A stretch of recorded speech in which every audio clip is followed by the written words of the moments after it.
నమస్తే. శ్రీ పరంజ్యోతి భగవతి భగవాన్ శరణం. నాకు జరిగిన భగవత్ సాక్షాత్కార అద్భుతాన్ని నేను మీతో పంచుకోవాలనుకుంటున్నాను. నేను పూణేకు చెందిన దీపికా బిరాదర్‌ని.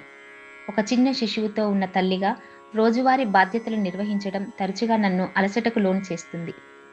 ఇంట్లో ఎటువంటి సహాయం లేకపోవడంతో నేను కొన్నిసార్లు శక్తిహీనంగా అయిపోయి, నా రోజువారీ పనులను నిర్వహించలేనంతగా అయిపోతున్నాను.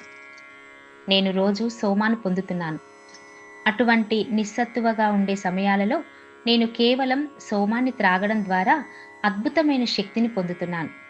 సోమా నన్ను పూర్తిగా పునరుత్తేజపరుస్తుంది.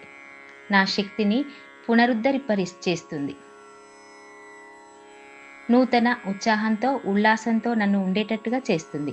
ఇది నా విధులను సజావుగా చేసుకోవడానికి వీలు కల్పిస్తుంది. కృతజ్ఞతా భావంతో మరియు ఆనందంతో నిండిన అంతర్గత స్థితిని, పరివర్తనను నేను చూస్తున్నాను.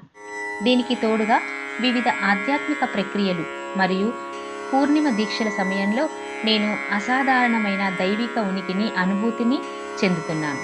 శ్రీ అమ్మా భగవాన్ శ్రీమూర్తి దగ్గర ఉంచిన దీపంలో పరంజ్యోతి దర్శనమిచ్చింది. ఈ అద్భుతమైన దృశ్యం నా హృదయాన్ని అపారమైన ఆనందంతో నింపుతుంది. వారి అనుగ్రహంపై నా విశ్వాసం మరింత బలపరుస్తుంది. నేను ఎప్పుడూ ఒంటరిగా లేనని, నన్ను నడిపించడానికి, సహాయం చేయడానికి, ఆశీర్వదించడానికి భగవాన్ ఎల్లప్పుడూ ఉంటారని ఇది నిరంతరం గుర్తు చేస్తుంది. జై బోలో భగవత్ సాక్షాత్కార ప్రదాత శ్రీ అమ్మా భగవాన్ కి జై.